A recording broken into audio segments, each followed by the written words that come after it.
Welcome.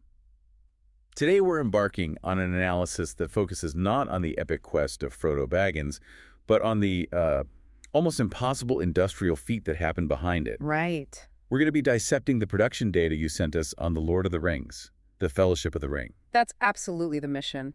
We are moving past the narrative itself to really analyze the sheer, unprecedented scale of the film's production history. And not just that, the revolutionary approach to casting this massive ensemble, its explosive cultural and commercial impact when it landed in 2001. And ultimately, how it cemented its enduring status in cinematic history today. The source material we have is just so rich. It covers everything from these, minute anecdotes about how the cast bonded, And director's notes on design philosophy. all the way up to these truly monumental global box office figures and the long-term critical recognition this film garnered. And when we talk about The Fellowship of the Ring, we are talking about more than just the first installment of a successful trilogy based on J.R.R. Tolkien's 1954 novel. No, it's much bigger than that. Yeah. Crucially, this was a singular, massive undertaking, directed by Peter Jackson, financed by New Line Cinema, but entirely shot and edited in his native New Zealand. And here's the key industrial insight. All three films were produced concurrently. Exactly. Yeah. That simultaneous production model alone was a huge financial and logistical gamble that really set a precedent for blockbuster filmmaking. Okay, let's unpack the sheer genesis of Middle-earth, because the creation of this world was not a quick sprint. It was an organizational and artistic marathon that began, long before the actors ever set foot on a soundstage. The commitment level from Peter Jackson was extraordinary. He began storyboarding the entire three-film series with Christian Rivers in August of 1997. August 97. So if you look at the timeline, that's 2 full years before principal photography even started in October 1999. 2 full years. Jackson wasn't just planning a movie, he was laying the visual foundations for what would become a decade of cinema. And parallel to that 2-year planning phase, the physical world was being constructed. In Wellington, right? Yes, at Weta Workshop, under the direction of Richard Taylor. And they weren't just told to make fantastical armor and props. Jackson gave them a very specific and frankly genius directive. Which was? Middle-earth needed to be plausible and believable. He instructed the team to approach the design process as if they were studying genuine historical cultures. That historical mandate, that's the key to why the visual style works so well, isn't it? It is. It meant that every piece of armor, every building, every weapon had to conform to an internal logic, often based on real-world history and anthropology. And this vision was immediately expanded when 2 giants of Tolkien illustration joined the team, Alan Lee and John Howe. Right. They came on board in November 1997, translating their famous 2-dimensional illustrations from the books into a 3-dimensional reality. The details on their specific contributions are fascinating, as they really reveal the architectural philosophy of Middle-earth. They too. Alan Lee, for instance, was instrumental in designing key locations like Rivendell, Isengard, Moria, and Lothlorien. And he consciously incorporated the flowing, organic lines of Art Nouveau into the designs for the elves, giving their spaces that natural, ethereal feel. Exactly. And in contrast, he utilized strong geometry and rigid structures when designing for the dwarfs.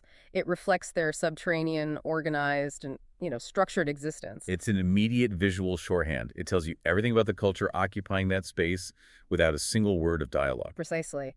And John Howe, while he contributed to the beloved look of Bag End and the monumental Argonath statues, he specialized specifically in the design of the characters' armor and weaponry. And his expertise came from having studied historical armor extensively. It did. And this speaks directly back to Jackson's initial mandate for believability. It's a level of commitment to verifiable, logical detail that just redefined the budget and scale required for a successful fantasy epic. Speaking of scale, the numbers related to costuming are genuinely mind-boggling. They really reveal the true industrial cost of this pursuit of realism. They absolutely do. And Gila Dixon, the costume designer, led a team of 40 seamstresses who created an astonishing 19,000 costumes in total for the trilogy. 19,000. That is immense. But the real insight here isn't just the volume, is it? It's the duplication. Right. To achieve authenticity, they couldn't just create one hero costume per actor. We see from the sources that they created 40 different costume versions for each actor and their doubles. 40 versions. So why? What was the thinking there? Because they had to ensure every costume could be worn out, aged, distressed, and battle damaged to look authentic, not, fresh out of the wardrobe department. So that is the core insight for the industry then. This level of duplication and deliberate degradation established authenticity as a primary, non-negotiable cost in high fantasy. It fundamentally redefined what studios had to invest in realism. You needed multiple backups and variations for every single stage of the journey. And geographically, this entire massive effort was tied to New Zealand.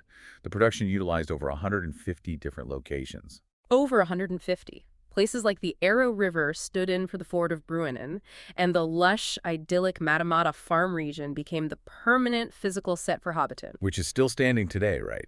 A major tourist destination. It is. And the logistical complexity of moving a project of this size, hundreds of cast and crew, plus 19,000 costumes and countless props across New Zealand's diverse and often remote landscapes is a feat of organization rarely matched in cinema. I mean, you're talking about everything from the Wakapop ski field being transformed into Mordor's prologue scenes, to the Mavora Lakes serving as the backdrop for the final Parth Galen scenes. It required the coordination of nearly every government and logistical agency in the country. Okay, so moving from the building of the world to the forming of the core emotional unit of the film, the Fellowship itself. The genius here wasn't just who Jackson cast, but how he intentionally engineered them into a coherent, believable unit. That forging process was incredibly deliberate. 6 weeks before filming began on October 11th, 1999, the principal actors were thrown into crucial pre-production training. This included intense sword-fighting lessons with the renowned choreographer Bob Anderson, as well as rigorous writing and boating exercises. And this wasn't just physical rehearsal for stunt work. Right. Jackson's two primary goals, according to the director's notes, were, 1, to create tangible, real-life on-screen chemistry through shared experience. And 2, to help the largely international cast acclimate to life in Wellington, New Zealand. They were forced to rely on each other, both on and off set. So it was effectively a 6-week summer camp designed to build genuine camaraderie that would just automatically translate when they performed together. That's a great way to put it. And an additional unique element was the specialized linguistic training they received, to ensure they could properly pronounce Tolkien's complex verses and the Elvish language. That commitment to both physical and linguistic authenticity provided a truly cohesive, unified performance across the entire ensemble. And we know this bond was permanent. After the shoot was completed, the 9 primary cast members playing the Fellowship, they all received a matching tattoo. The Elvish symbol for the number 9. I love that anecdote. But there was an exception. We have to note the single exception. John Rhys Davies, who played Gimli, he did not get the tattoo himself. So who got it? His stunt double received it instead. And that little detail just perfectly sums up the intense, sometimes all-encompassing level of commitment required from everyone, even down to the stand-ins and doubles. So if we look at the casting process itself, it's this fascinating series of triumphs and near misses that truly could have altered cinematic history. It really could have. Take Elijah Wood, who played Frodo Baggins. He was the very first actor cast way back in July of 1999. He was a fan of The Hobbit, right? And he really invested in getting the role. He sent in an audition tape dressed as Frodo, reading lines from the book. He did, and he was selected from 150 hopefuls for that main Hobbit role. Now, contrast that with the story of Jake Gyllenhaal. Oh, that's a famous one. He was called into audition, but due to a massive error, his agency completely miscommunicated the direction. And he ended up using an American accent when reading for the part. Right. And just like that, it was over. Small miscommunications can truly change the trajectory of these huge franchises forever. And then there's Gandalf. The sources reveal that numerous famous actors declined the part of Gandalf the Grey. So many. The most famous being Sean Connery. And he turned it down because he didn't understand the plot.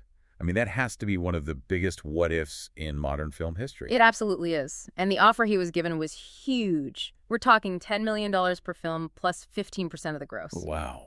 And he declined because he just couldn't grasp the story. That's what the sources claim. It wasn't just him, though. Patrick Stewart disliked the script and declined. Anthony Hopkins and Christopher Plummer also turned down the role. So the producers were clearly seeking an established, classic British actor with immense gravitas. And they found him in Ian McKellen. He ultimately took the role, but he had to navigate a complicated 2-month overlap with his shooting schedule for X-Men. And McKellen grounded his performance deeply in the source material, which is a great detail for fans.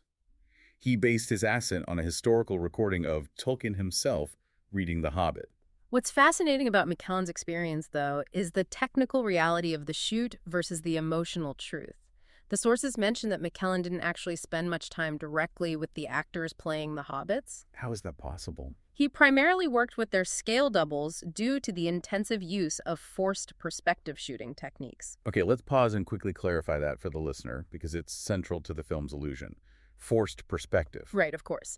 So forced perspective is a visual technique where objects or people appear farther away, closer, larger, or smaller than they actually are. It's an old camera trick. So in this case, to make the hobbits look tiny next to Gandalf, they would just position the hobbit actors much further away from the camera. Exactly. Even though they appeared to be sitting side by side with McKellen, this allowed them to shoot the scenes without using overly complicated digital effects for simple size differences. That technical challenge is a crucial distinction between the emotional performance and the production reality. It really is. Now, moving to Aragorn, the casting of Viggo Mortensen is one of the trilogy's most famous success stories, but it was born purely out of necessity. A near disaster, really. It was. Mortensen was a late replacement for Stuart Townsend, who was deemed too young once filming had actually begun. And just like Gandalf, Aragorn had a line of famous near misses. Daniel Day-Lewis turned the part down twice. Twice. Once at the beginning of pre-production and again later. Nicolas Cage declined due to family obligations.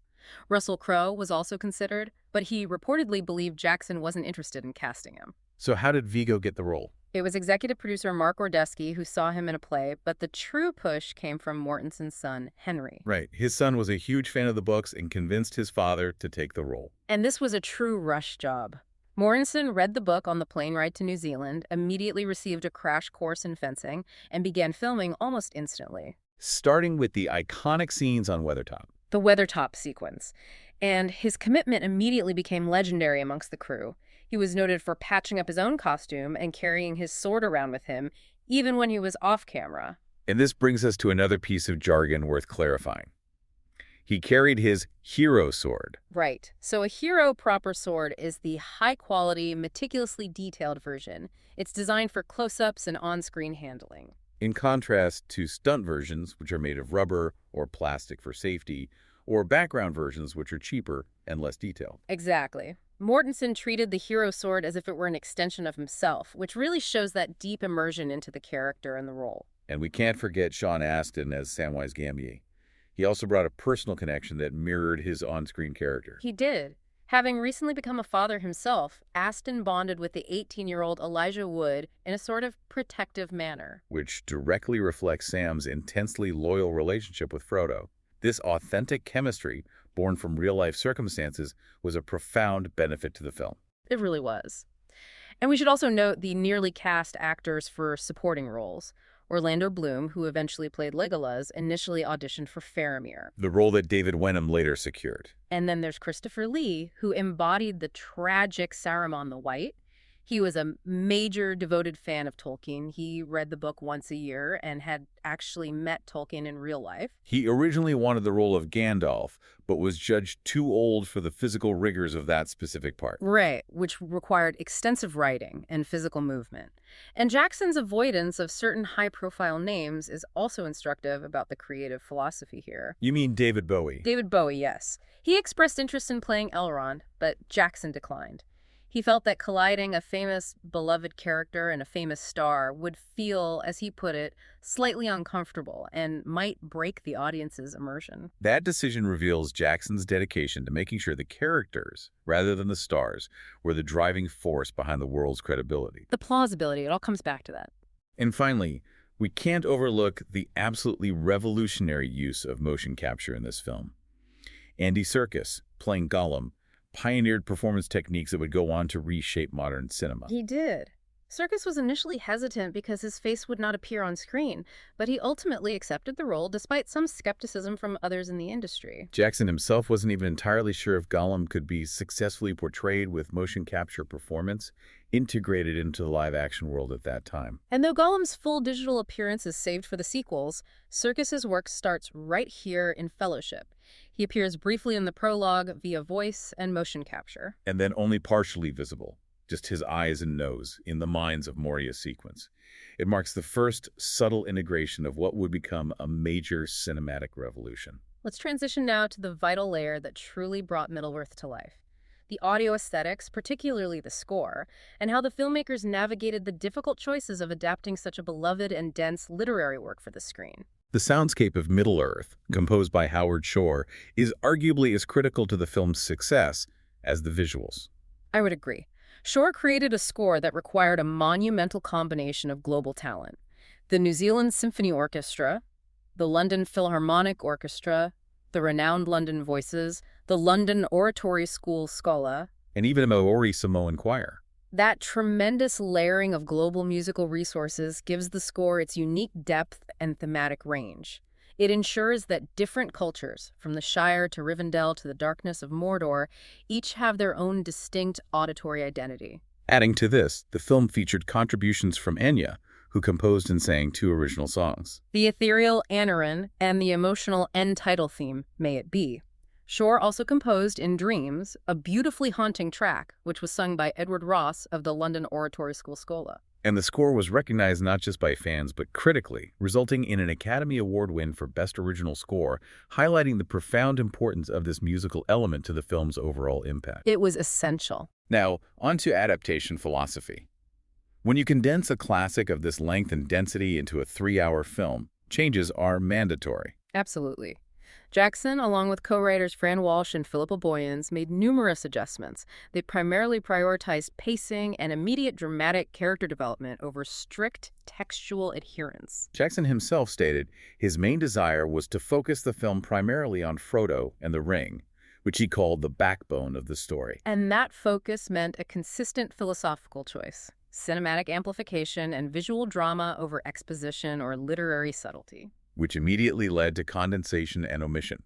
The famous, often meandering events involving characters like Tom Bombadil were condensed or omitted entirely from the beginning of the film to streamline Frodo's journey. And they had to handle the immense span of time in the book very carefully. In the source material, there is a sprawling 17-year gap between Gandalf leaving the ring with Frodo and his eventual return to the Shire. That was greatly compressed for the film's timeline, to maximize narrative urgency.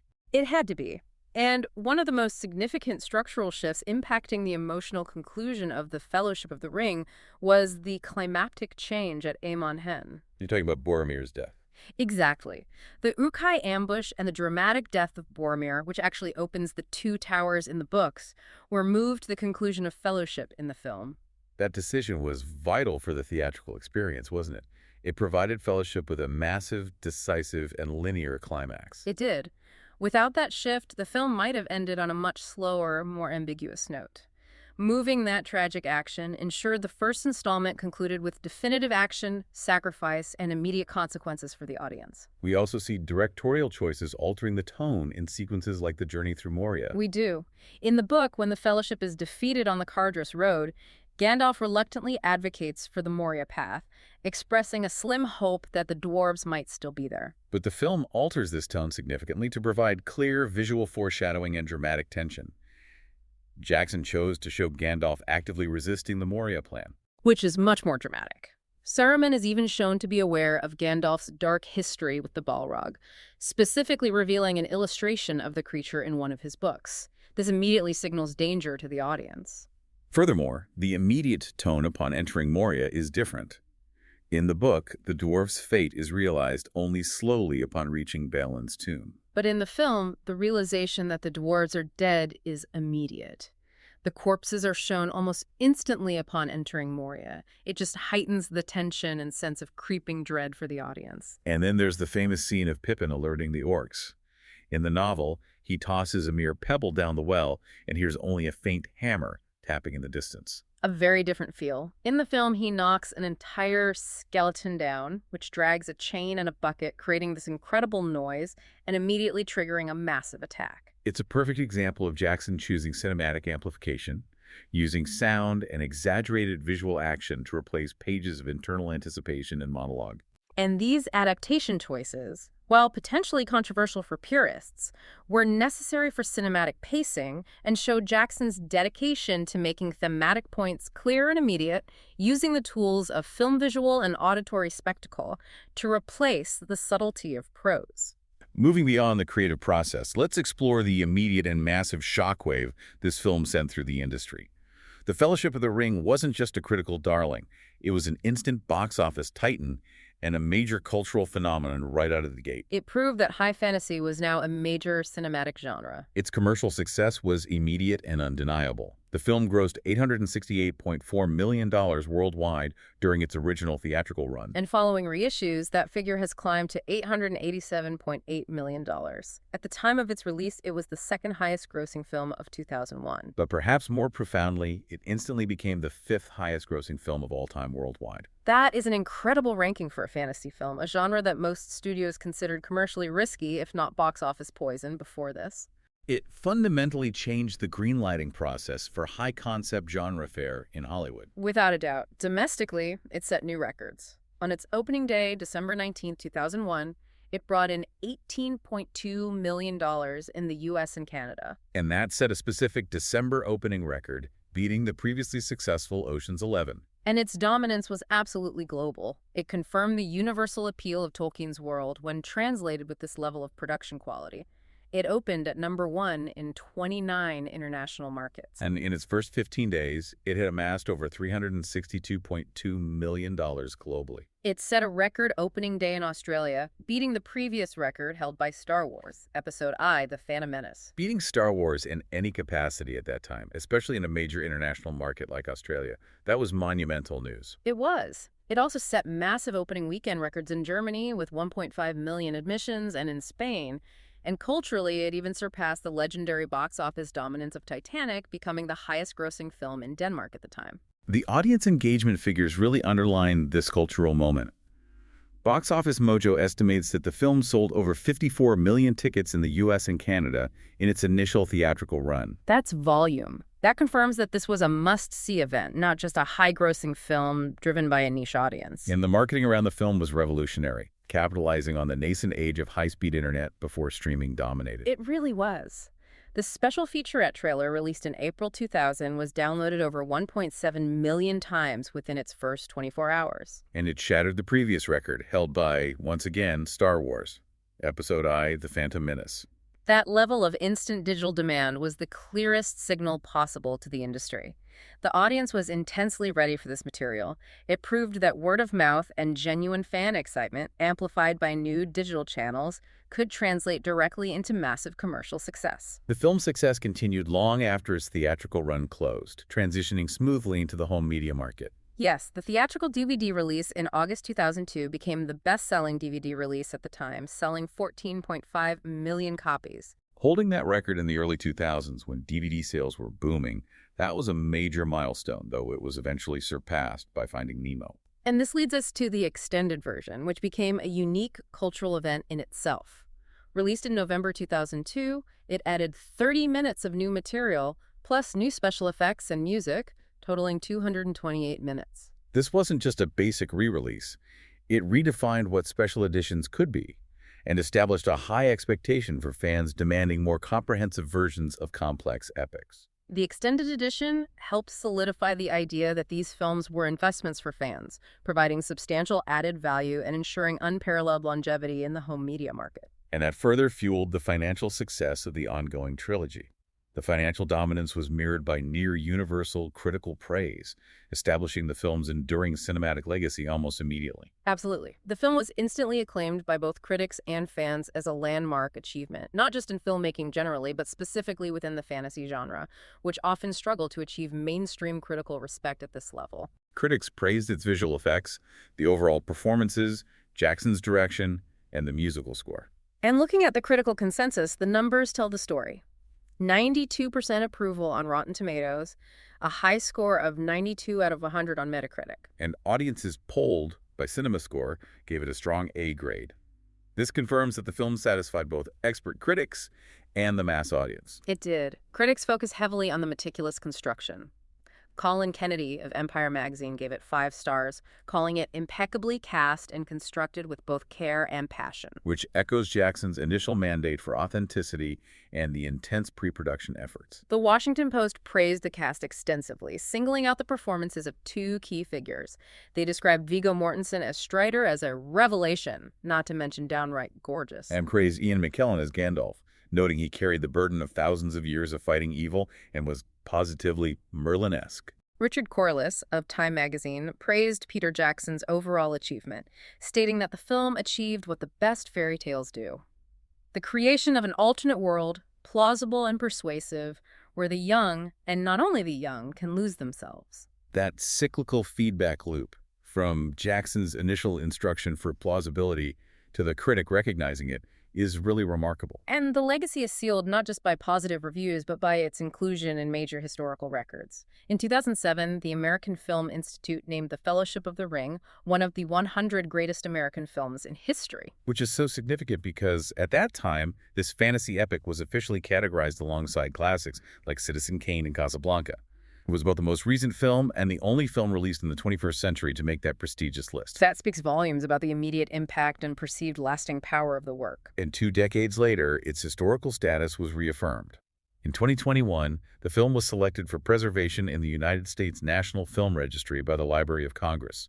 A designation given to works deemed culturally, historically, or aesthetically significant, cementing its place in American cinematic heritage. And its contemporary relevance continues.